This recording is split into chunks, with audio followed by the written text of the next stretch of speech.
Matt Lenihan Boxing Social, in association with Empire Fight Store and Our Kings, Eddie Hearn. We've just seen the first part of this 12-hour marathon of boxing. Dalton Smith becomes European champion, Conah Walker, British and Commonwealth. I want to start with Conah Walker. I remember him from years ago. He was getting beat on small shows, took his chance against Cyrus Pattington, and since then he's just levelled up every single time.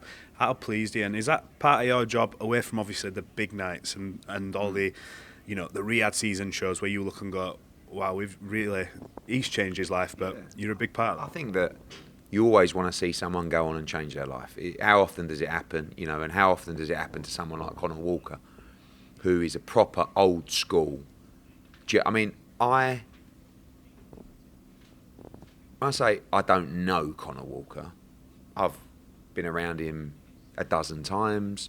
We've done 3 fights together. We message every now and again. I don't speak to him every day. I don't ask him what he's going through in his life. But I would back him to have your back 10 times out of 10. Do you know what I mean? He's that kind of person. Whereas I would trust him. I would, you know, in a room that you're not in, I bet he'd have your back. Do you know what I'm saying? That kind of geezer. And I love those kind of people. And better when those kind of people are giving you unbelievable entertainment on your shows and for fight fans. So when he fights Cyrus Pattington, and life is about sliding doors, isn't it? Like, if we don't choose Conah Walker to fight Cyrus Pattington, he probably never gets his shot on a TV show, and he goes back on a small hall show, might be ill-prepared or undermotivated, might get beat, might retire, boxing career's over. All of a sudden, you land the shot against Cyrus Pattington, unbelievable fight, right? Wins that fight. He then steps up to fight Lewis Crocker, right? Well, he actually gets the Belfast show first that he won there. Then he fights Lewis Crocker in a fight that could have gone either way. You know, Lewis Crocker's about to have a final eliminator for the world title.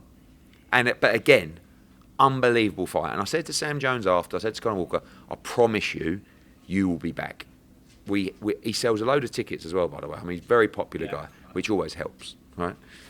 And this opportunity came around, this slot came around, and it's a horrible fight against horrible Harry Scarf. Like, he's good Harry Scarf, and he's awkward, and he's tall, and it's probably the worst style you could find for Conah Walker. And I said to Sam Jones, Sam, we can get Conah a shot at the British and Commonwealth title. And Sam knows Harry Scarf, and he knows how good, and he's like, oh, mate, not Harry Scarf. I said, mate, it's for the British and Commonwealth title. Not being funny. Let's remember where we've come from here on this journey. Let's not try and be too smart and try and be too protective. You got here by gambling. So let's gamble. He can beat him, and if he doesn't, it's a big payday, right? And I promise you, if he gets beat, we'll put it in a contract, he'll go again, right? And then, listen, 9th, 10 rounds in, I was talking to Amari and Ray Ford about, you know, what he needs to do, really, and they're screaming. He was out of the fight. It was, 9-1? He was done, he was miles behind. Miles behind. And he done it. And it's just like one of those brilliant moments where just a great bloke changes his life forever. And, you know, who knows where he's going to go from here? He's going to be in big fights for the British and Commonwealth, could step up to world level, you know, but he sells a lot of tickets, and we just got to, you know, you've always got to reassess the strategy. What I said to you before about let's gamble, because Conah Walker, he's got to gamble in that position. Now, you just reassess. We don't have to be so gung-ho in what we're doing. He's British and Commonwealth champion. So now we just, you know, but I'm so happy for him. I mean, it's just amazing to see. And, you know, like, imagine the feeling for him. Yeah. You know, like, and that British title, that Commonwealth title, that is the ultimate for a fighter like Conah Walker. Mm-hmm. Whatever happens in his career now or his life, he won the British welterweight championship.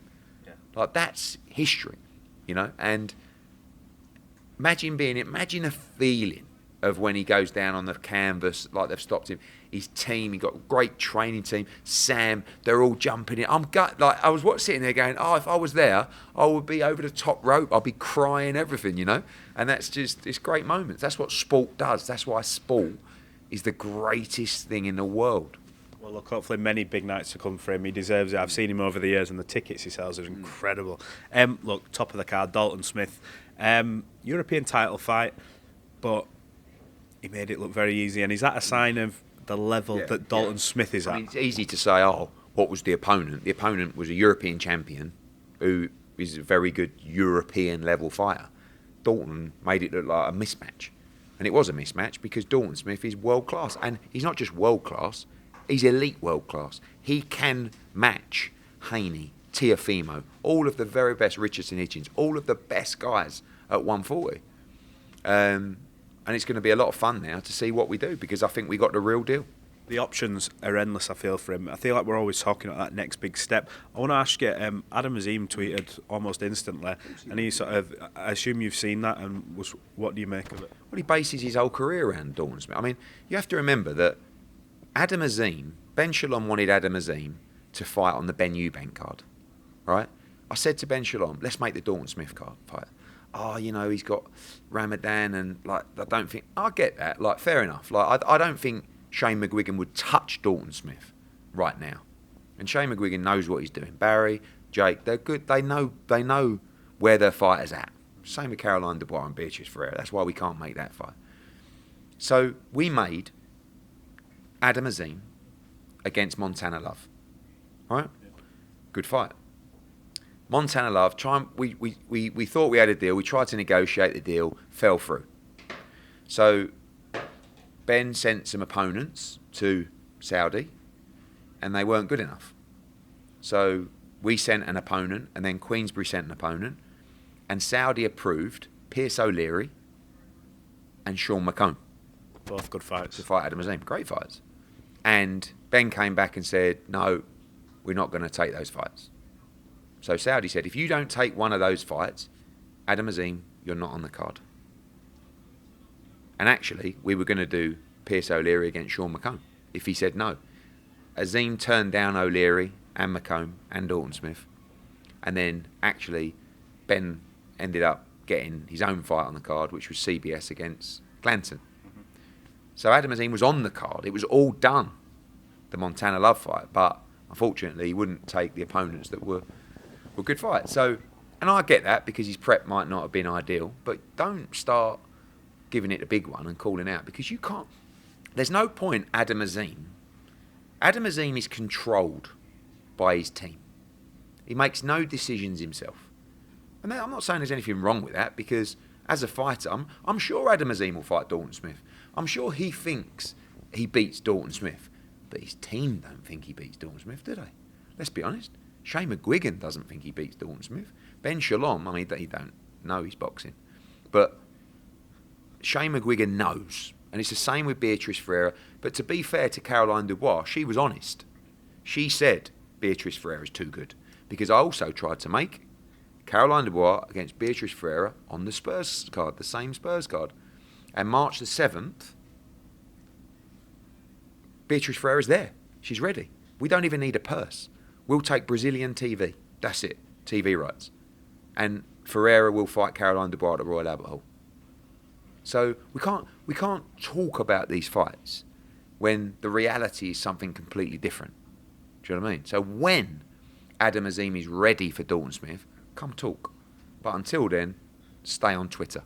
You say it when he's ready, but is there going to come a point where that fight almost passes because of the level Dalton's... We've got one chance to make the fight this summer. Because we are mandatory for the WBC world title. You've got Sandor Martin against Puello fighting in March. They'll probably let him have one quick defence before Dalton's called. So September, October, November, December, we are fighting for the WBC world title. Dalton will fight again. May, June, something like that. And that's a chance for Adam Azim. But I just don't, they're very, very, very, very, very risk aversive, these people. Totally different to me. I say fucking roll the dice, baby, let's go. Well, look, part one's done. We're just about to go see part two now. Cosmopolitan, Diego Pacheco, Stephen Nelson. What a card from top to bottom, and we'll catch up after. Look forward to it. On we go.